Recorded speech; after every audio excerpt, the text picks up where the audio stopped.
The morning sun filtered through the crystalline windows of the Zephyrian estate, casting prismatic patterns across Katniss's bedroom. She stirred slowly, her head pounding with a dull ache that felt foreign to her enhanced alien physiology. As consciousness crept in, so did the memories of last night, fragmented, hazy, but undeniably real. Katniss sat up abruptly, her silver-streaked hair falling across her shoulders. Her father, Valorian Nex, was the wealthiest being in 3-star systems, a Zephyrian tycoon whose mining empire stretched across galaxies. She had everything: luxury, status, genetic perfection. Yet last night, she had slipped away from her gilded cage and ventured into the human district of New Terra City. It was supposed to be harmless rebellion, a few hours among the humans, experiencing their primitive but oddly charming culture. That's where she had met Nox. Nox was nothing like the polished, genetically enhanced suitors her father paraded before her. He was human completely, utterly human. He worked double shifts at a manufacturing plant, his hands calloused and honest. His apartment was smaller than her closet, yet when he smiled at her in that dingy bar, something in her chest had tightened in a way no amount of wealth could replicate.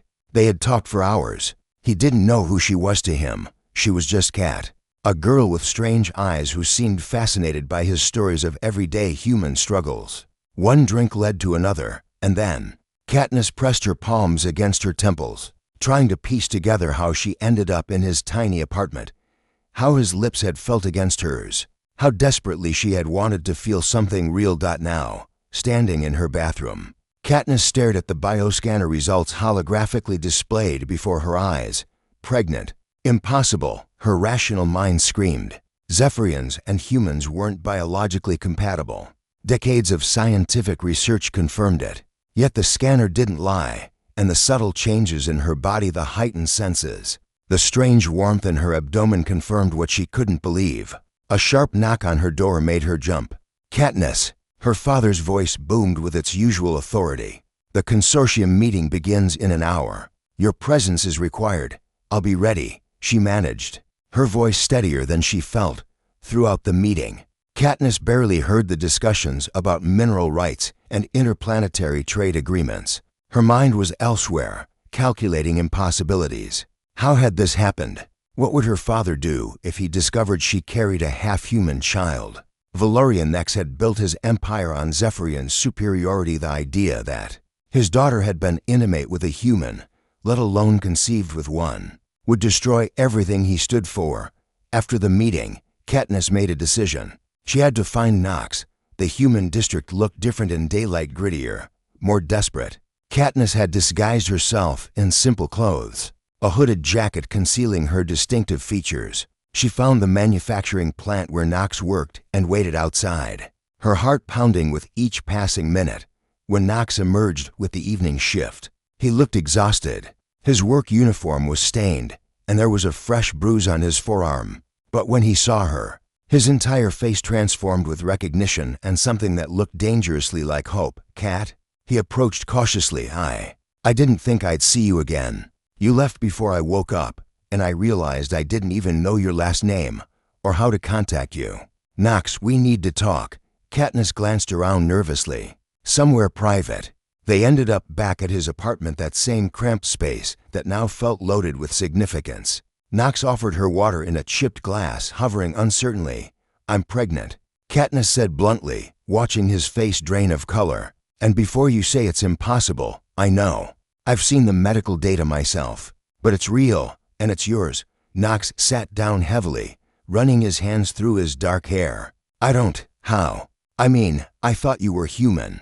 "You look, I'm not." Katniss removed her jacket, letting her true features show, the subtle luminescence of her skin, the silver patterns that traced her collarbone, marking her as Zephyrian elite. "I'm Katniss Nex, Valorian Nex's daughter." The name clearly meant something to Nox. His eyes widened.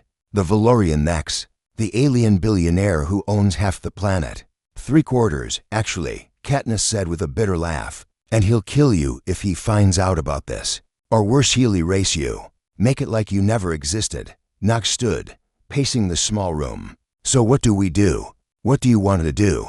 The question caught Katniss off guard. In her world, no one asked what she wanted. Decisions were made for her, around her, despite her. I don't know, she admitted quietly. This shouldn't be possible. But I felt it this morning, this life. It's real. Knox knelt in front of her, his human eyes meeting her alien ones. Look, I don't have money. I can barely afford this place. I can't give you or a child anything close to what you're used to. But if you want to keep this baby, if you want to figure this out, I'm here. I'll fight for you. Both of you. Tears pricked Katniss's eyes, and emotions Zephyrians were genetically modified to suppress. Yet here they were. My father will destroy you.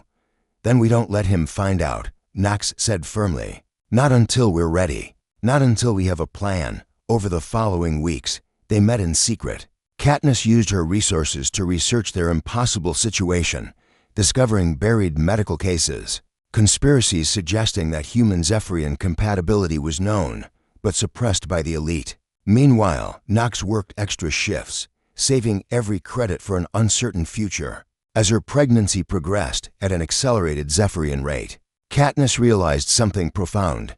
She had spent her entire life surrounded by wealth, but starving for authenticity. Knox gave her something no amount of money could buy: genuine care, honest partnership, and a future built on choice rather than obligation.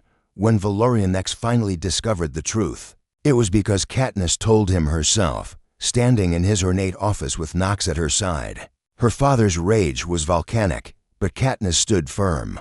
This child exists because love doesn't care about genetic compatibility or social status, she said. And I choose Knox. I choose this life. The consequences were severe: disinheritance, exile from Zephyrian society. But as Katniss and Knox built their modest life together, she discovered wealth she'd never known existed, the wealth of freedom, of genuine connection, of a love that defied impossible odds.